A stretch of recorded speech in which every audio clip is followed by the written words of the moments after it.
Alright, so welcome to part 2. Alright, so Grimlock, uh, his melee, we were just talking about, he transforms, right? That's his ability. He has a lot more options as a T-Rex. He has the flamethrower, which is more than could be said for his robot mode, which he can pick up stuff and throw it. Yeah, I forgot about that. He can pick up stuff and throw it. Which I don't believe Bruticus can do because there's not really anything that's like his size for his level so far that I saw that he would be able to pick up. Oh, except for maybe smaller robots. But they didn't show that as far as I can tell. But that might be a possibility. So yeah. And then as far as I can tell, in the T-Rex mode, when you melee... Oh, and I missed this for the his robot mode, but we'll come back to it. When you melee, obviously he can use his teeth, his tail, or his feet, and he can stomp and he'll smash. And you have sort of like a basic melee attack. And then for both modes, both robot mode with the sword and alt mode with the I want to call him the Dinobot, the dinosaur. Oh, that's the right word. Oh gosh, it's a little bit late. He has a super lagged melee for both modes. In robot mode, that's where you see him, he sort of pauses and he sort of thrusts with the sword or does some other move with the sword that will just totally demolish the enemy. And in his dinosaur mode, that's when he does that, super, I'm gonna bite you in half thing. So he has like a super melee attack. Which is the one thing that probably sets him apart from Bruticus besides being able to pick up stuff, is that Bruticus cannot apparently do some sort of super lagged melee. So I'm assuming that the actual melee button will be used for those super lagged melees, and that the actual normal trigger shooting button is going to be for the melee combos, because that's your regular attack for these guys. So yeah, that's about it for Grimlock. Oh, we got to hear both Snarl and Swoop speak, and both of them sound normal. They have normal, regular speech patterns. Grimlock is the only one who appears to have some sort of speech impediment, whether he means to or not. Did they get Greg Berger doing his voice? I don't think so. Oh. I don't think he sounded the same. No. Won't buy the game then. And Swoop has a fun quip with Grimlock. Like, there's a sort of intercession after you beat a certain amount of Insecticons. Swoop goes flying by. We saw that in the video with a bunch of Insecticons on his tail. And Swoop's like, hey, Grimlock, how you doing? And then Grimlock's like, you Swoop, shoot, not talk, or something like that. And what else was there? Oh, there was a point where the Insecticons were actually flying.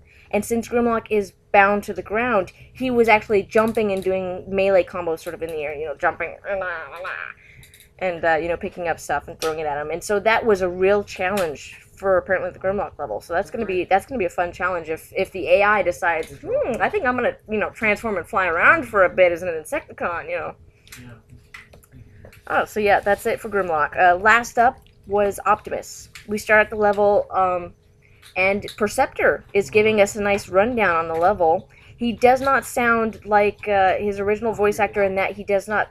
I believe the voice actor said that he based it off of, like, C-3PO. He doesn't have that sort of... I don't think he has that sort of reference coming from whatever voice actor is doing it now, but he still has that sort of factual, scientific voice, and then I wasn't paying attention to his syntax to see if he was using really big words or not.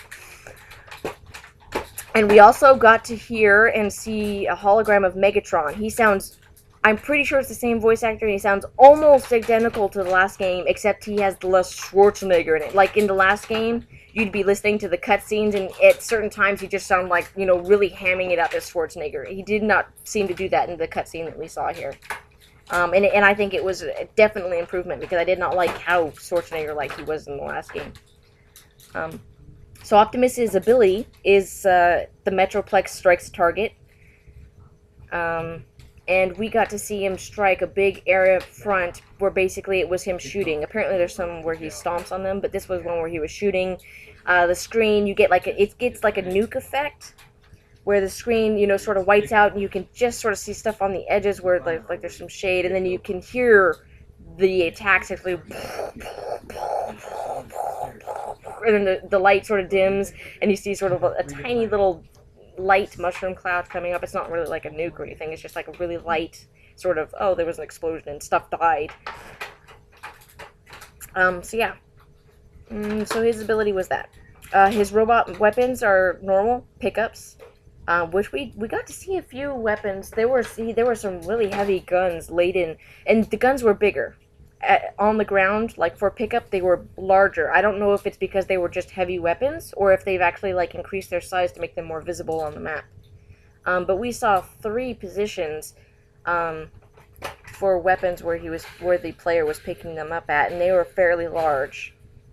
I think one of them was sort of like the tanks multiplayer level 25. I think it's not the Nucleon shock cannon, because that's the scientist's insta kill gun. It's the other one with it's like a really heavy machine gun that the Titans carry in Escalation.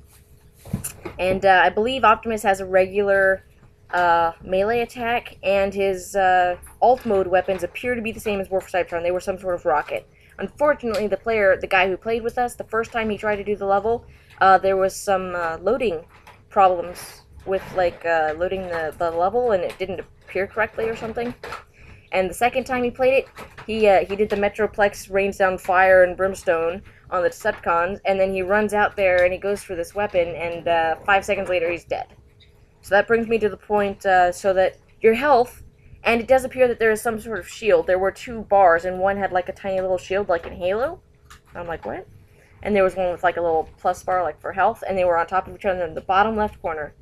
And I never saw them go down except for on the Optimus map. So I don't know if that's because health wasn't implemented in those levels, or if he just wasn't taking damage for some reason. They still have the screens fading a little bit, but it's not quite as, either because I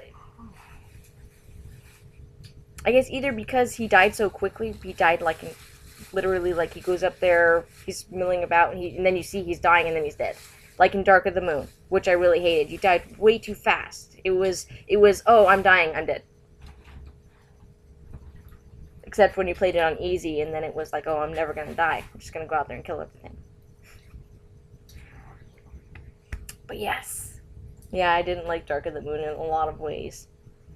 So yes, in the bottom right-hand corner, we have the ammo, which has like the number, whether it's infinite or whatever, inside the bar, and that's gonna go down. Above your bar, you have the name of the weapon you're using, and above that is just above it and to the right a little bit is your ability.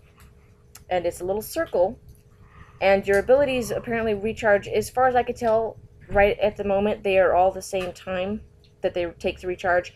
And unlike War for Cybertron, where it filled up the thing and you could see it sort of like flash, this just has around your circle, which has an icon for what you have, there's a little ring outside that, which sort of like goes whee. And I don't like that because, number one, if you're not playing in HD, you're not going to be able to see that detail that well. It's going to be like, especially if you're not playing on a big TV, regardless of whether you're playing in HD or not. And the second is that the actual icon, as far as it is I can't tell that there was any sort of difference between when it was, available or unavailable. So yeah. The Energon shards are still in the game. Right now, they're in the top right-hand corner, and they're only up in that corner when you're receiving shards. They disappear when you're not getting any shards, so there's nothing up there most of the time. There's almost nothing in the whole top half of the screen. And apparently the only thing they're used for, like Dark of the Moon, is for scoring, except with Grimlock, who may possibly use that for his rage meter, or it may be based on like number of kills or something like that. I don't know for certain. I'm just assuming that because in the other game it was used to fuel abilities, I'm assuming that Grimlock would use that to fuel his rage meter. The crosshairs do change with the weapon, unlike Dark of the Moon and like War for Cybertron, which is something I'm glad about. I told the guys in the Dark of the Moon booth last year, I was playing the demo they had, and I was like, oh, the crosshairs don't change. I can't tell which weapon I'm using except when I shoot it, or I look down in the corner and it takes me too long to find the item and then I'm dead. So I'm glad that they have that. Obviously we've seen Vortex's helicopter